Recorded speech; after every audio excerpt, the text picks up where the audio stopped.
रुद्रप्रयाग शहर को जैसे ही हमने क्रॉस किया तो उसके बाद में हमें ये कच्चा रास्ता शुरू हो गया, जो कि कच्चा होने के साथ साथ में नैरो भी है। यहाँ पर हमें जाम का सामना भी करना पड़ा। ये जो एरिया है ये लगभग 3-4 किलोमीटर लंबा है। यहाँ पर बरसात के मौसम में क्या हाल होगा ये आप देखकर इमेजिन कर सकते हैं कि यहाँ पर कीचड़ होगा, लैंडस्लाइड होगा, जाम मिलेगा जिसकी वजह से। ये बड़ा ही अनकंफर्टेबल है टू व्हीलर्स के लिए एंड छोटी गाड़ियों जैसे कि एल्टो एटसेट्रा। बड़ी 4x4 को तो कोई ज़्यादा दिक्कत होने वाली नहीं है। गाइस, अभी हम लोग कर्णप्रयाग से लगभग 14 किलोमीटर दूर हैं और गर्मी इतनी ज़्यादा है पहाड़ होने के बाद भी कि कोई हिसाब नहीं है। हम लोग अभी रुके हुए हैं एक छोटे से ब्रेक के लिए, जिसमें हम लोग खा रहे हैं खीरा और साथ में हमारा नींबू पानी होगा, जलजीरा होगा।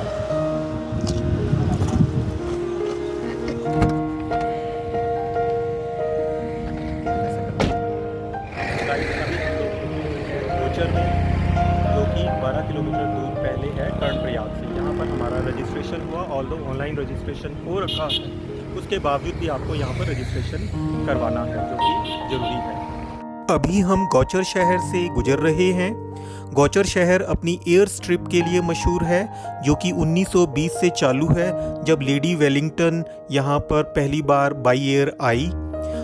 दूसरी चीज़ जो मशहूर है यहाँ का ट्रेड फेयर, जो कि 1943 से लगातार हो रहा है और वह उत्तराखंड का सबसे बड़ा ट्रेड फेयर है। हम लोग कर्णप्रयाग से 1 किलोमीटर दूर हैं। किधर को जाना है? सीधा जाना है। यस, सीधा ही जाना है। भैया, हेमकुंड साहब नीचे।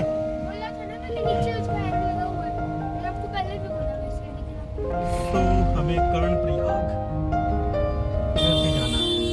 आपको जानकर खुशी होगी कि ऋषिकेश से कर्णप्रयाग तक रेलवे ट्रैक बिछाई जा रही है, जो कुछ ही सालों में बनकर तैयार हो जाएगी, जिसके बाद आप ट्रेन से ऋषिकेश से कर्णप्रयाग तक सफर कर सकते हैं। तो गाइस, ये लेफ्ट साइड में है कर्णप्रयाग। ये देखिए सामने क्या लिखा हुआ है, बद्रीनाथ 126, फूलों की घाटी 121 और लेफ्ट साइड में पोखरी है, हमें वहां नहीं जाना है। यह है कर्णप्रयाग शहर है। कर्णप्रयाग महाभारत के कर्ण की तपोस्थली भी है। यहाँ पर उन्होंने काफी सालों तक मेडिटेशन किया। यहाँ पर स्वामी विवेकानंद ने भी 18 दिन मेडिटेशन किया था। यहाँ से आप Almora, Nainital, Jim Corbett national park के लिए रोड्स पकड़ सकते हैं। ऐसा भी कहा जाता है कि कर्ण की मृत्यु के बाद उसका अंतिम संस्कार यहीं पर भगवान श्री कृष्ण ने किया था। ये जो राइट साइड से है ये आ रही है हमारी अलकनंदा नदी, और ये लेफ्ट साइड से ये सामने है, यह है हमारी पिंडर नदी। तो ये भी एक संगम है, प्रयाग है। कौन से वाला? थर्ड प्रयाग। हम लोग जाम में थोड़े से फंस गए हैं और लिखा हुआ है कि जोशीमठ 81 किलोमीटर दूर है और बद्रीनाथ जी जो है वो 125 किलोमीटर दूर है।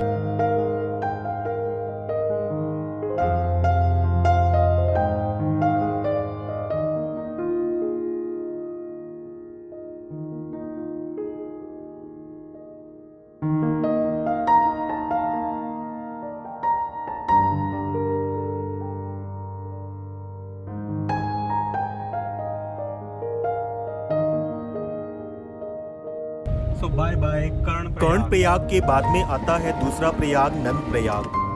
नंदप्रयाग में नंदाकिनी नदी अलकनंदा नदी के अंदर आके मिलती है।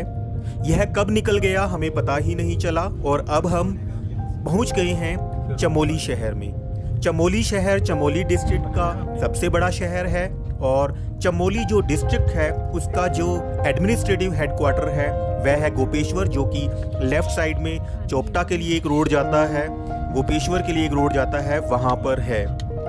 जो ये चमोली है इसी डिस्ट्रिक्ट के अंदर आपका बद्रीनाथ जी, valley of flower, Hemkund Sahib आता है।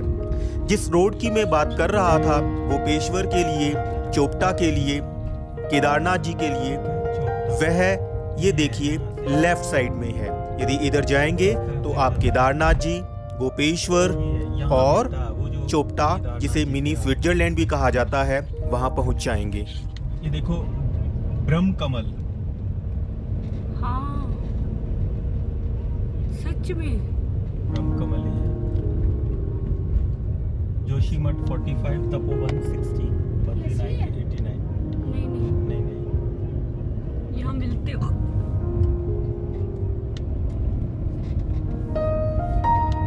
गुर का लंगर।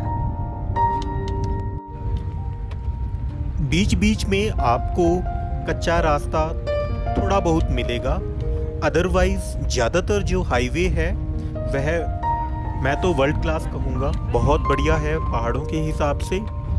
तो हम जोशीमठ की तरफ बढ़े हुए हैं और अभी हम पीपल कोटी, जो एक गांव है, बड़ा ही सुंदर गांव है, उसके एंट्रेंस गेट को हमने पार किया है। यहाँ से पीपल कोटी की बाउंड्री शुरू होती है।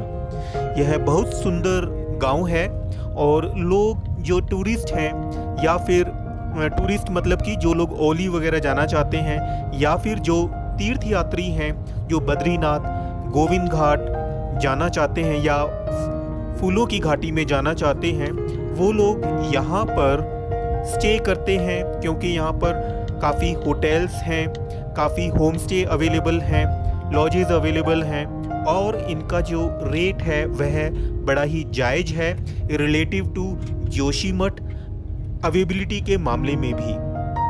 तो नज़ारों का आनंद लीजिए आप भी हमारे साथ। दिखा दिया है मैंने।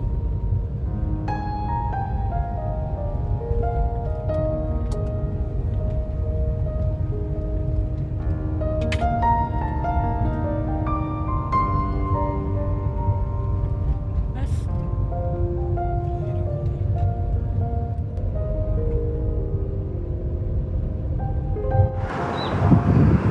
तो गाइस ये देखिए कितना बढ़िया नज़ारा है, हाथ में चाय और सामने देखिए कितना ब्यूटीफुल सा विलेज है, बड़े बड़े पहाड़ हैं और ये रहा वो।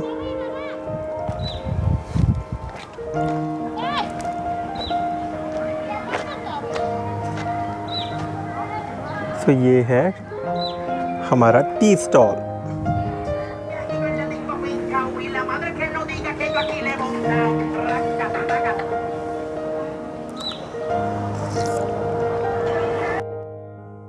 ये देखिए, ये टनल जो है यह इसलिए बनाई गई है क्योंकि लगातार ऊपर से लैंडस्लाइड होता रहता था, तो रोड ब्लॉक्ड रहती थी, तो उसको रोकने के लिए ये टनल बनाई गई।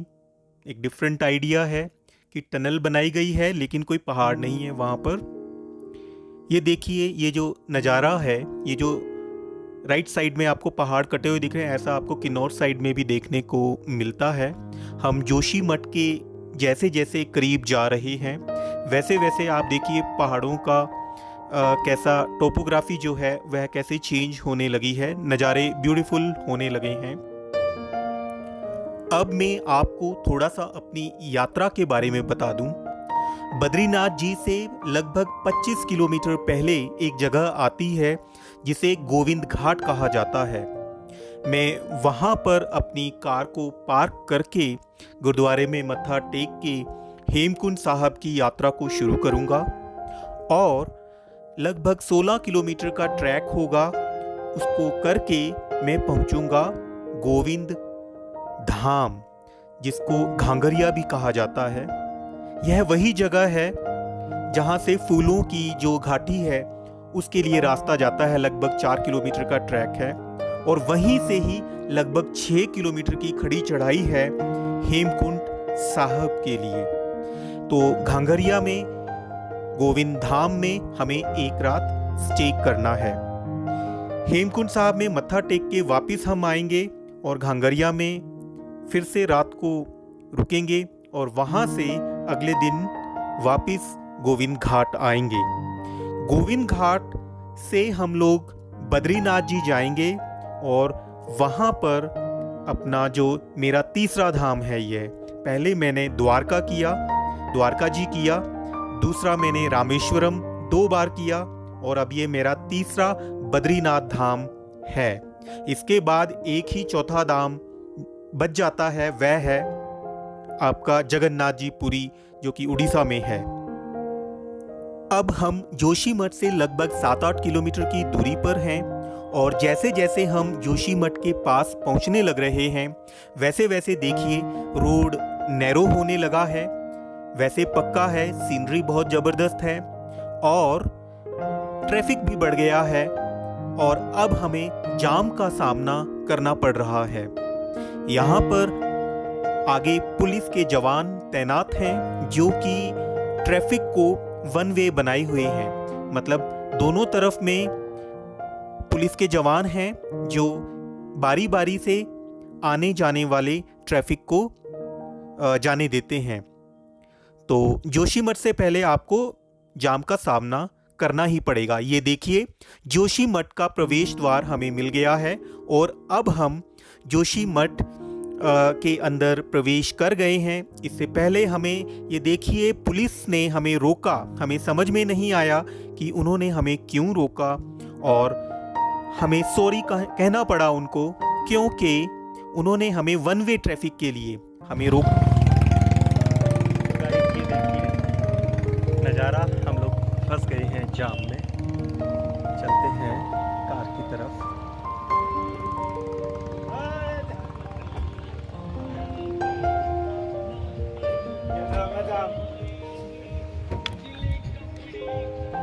चलो कैसे लगाऊं? कि हम लोग जाम में फंसे हुए हैं, वन वे किया हुआ है। पुलिस वाले बहुत अच्छी तरह से मैनेज कर रहे हैं। यदि ये नहीं होते या मौसम ख़राब होता तो क्या होता आप सोच सकते हैं। By the way the roads जो हैं वो इतनी अच्छी हैं कि पूछो मत।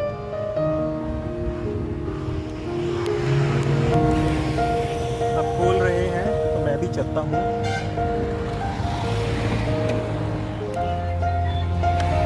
लगाओ इनको।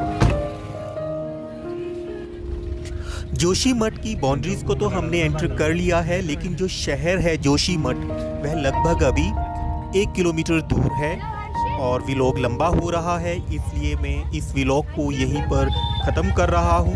अगले व्लॉग में हम अपनी यात्रा जोशीमठ से गोविंद घाट तक करेंगे और वहाँ के नज़ारों का मजा लेंगे। तो गुड बाय, जय हिंद, जय बद्री विशाल, जय हेमकुंड साहब की जय।